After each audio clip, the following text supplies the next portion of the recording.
Hello बच्चों, let's read the question. The question is the electric potential at a point is given by V equals to 3x square y plus 5y square z plus 7z square x. Find the magnitude of electric field at a point 3 to 1.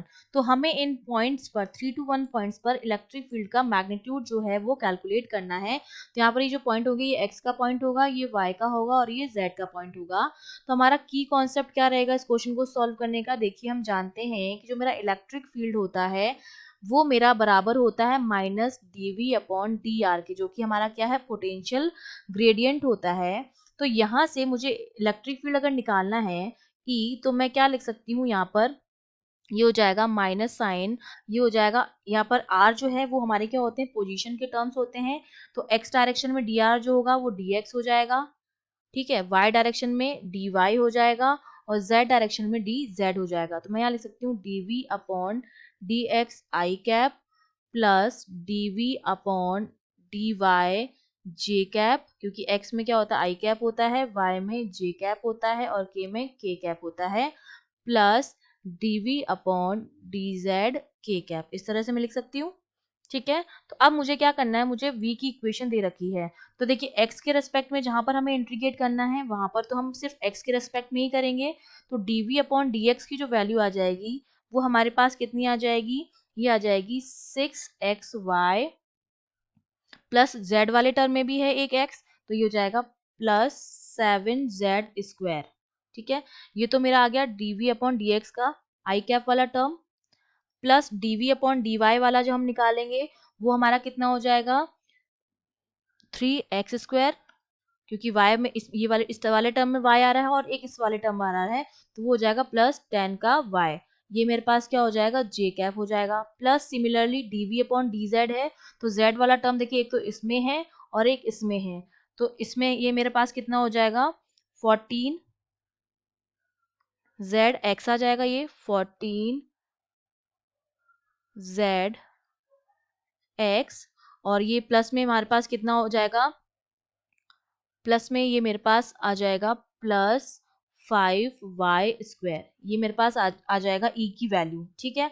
अब मुझे इस e की value की अगर मैं value रख दूं यहाँ पर, देखिए x और y और z के टर्म जो है वो हमें दे रखे हैं 3 2 1. अगर मैं इन टर्म्स को लिख दूं तो मेरे पास जो ex आएगा ये मेरे पास है ex, ठीक है. ये मेरे पास जो आया है वो है ई वाई, और ये जो मेरे पास आया है ये मेरे पास क्या है ई जेड है. अगर मैं इन सब की वैल्यूज रख दूं तो इलेक्ट्रिक फील्ड जो है वो इन पॉइंट्स पर जो हमें एक्स वाई जेड के जो पॉइंट दे रखे हैं 3 to 1, अगर यहाँ पर मैं x की जगह 3 रख दूं, y की जगह 2 रख दूं और z की जगह 1 रख दूं, तो देखिए ई एक्स जो मेरा हो जाएगा वो तो कितना आ जाएगा 43 के बराबर आ जाएगा. ई वाई जो मेरा हो जाएगा वो किसके बराबर हो जाएगा, अगर मैं यहाँ से ई वाई की वैल्यू निकालती हूँ तो देखिए ई वाई कैलकुलेट करूंगी मेरा तो ये आ जाएगा 47 के बराबर. और सिमिलरली जब मैं ई जेड कैलकुलेट करूंगी तो ई जेड मेरे पास किसके बराबर आ जाएगा, ये आ जाएगा 62 के बराबर, ठीक है. मुझे क्या रखना है, ये जो एक्स और वाई आए हैं इन सब की क्या रखनी है, वैल्यू पुट करनी है, ठीक है. एक्स की जगह 3 रखना है, वाई की जगह 2 रखना है और जेड की जगह आपको क्या रखना है 1 रखना है. तो ई एक्स ई वाई और ई जेड की जो वैल्यू आ गई वो आ गई 43 47 एंड 62. तो अब मैं ये लिख सकती हूँ कि जो मेरा ई आया है जो किसके बराबर होता है minus of d v upon d x i cap plus d v upon d y j cap plus d v upon d z के कैप, ठीक है, इसके बराबर होता है. तो मैंने ई एक्स और ई वाई की वैल्यू तो निकाल दी, तो ई मेरा कितना हो जाएगा, ये हो जाएगा माइनस का साइन बाहर आ जाएगा, ये यहाँ पर हो जाएगा आपका 43 आई कैप प्लस ये कितना आया था 47 जे कैप और ये हो जाएगा प्लस 62 के कैप, ठीक है. क्योंकि ये वाली जो वैल्यू है ये ई एक्स की वैल्यू है, d v upon d x क्या था ई एक्स था जिसकी वैल्यू हमने निकाल ली है, d v upon d y क्या है ई वाई है जिसकी वैल्यू हमने निकाल ली है, और d v upon d z क्या है हमारा ई जेड है, इसकी वैल्यू भी हमने निकाल ली है. तो ये मेरे पास वैल्यू आ गई.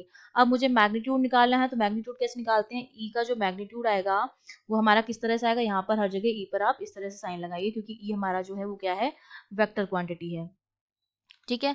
तो यहाँ पर अब मैग्नीट्यूड निकालेंगे तो कितना हो जाएगा 43 का स्क्वायर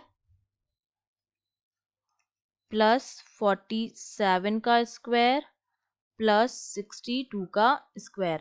तो इसकी जो हम सॉल्व करेंगे तो इसकी जो वैल्यू आएगी, सबको स्क्वायर करने के बाद ये वैल्यू आ जाती है √7902, जो ऑलमोस्ट इक्वल आ जाता है, इसकी वैल्यू ऑलमोस्ट इक्वल आ जाती है 88.9 के बराबर। तो ये हमारा क्या हो जाएगा, 88.9 वोल्ट पर मीटर। ये मेरे पास आ गया है इलेक्ट्रिक फील्ड का magnitude. I hope you understood well. All the best.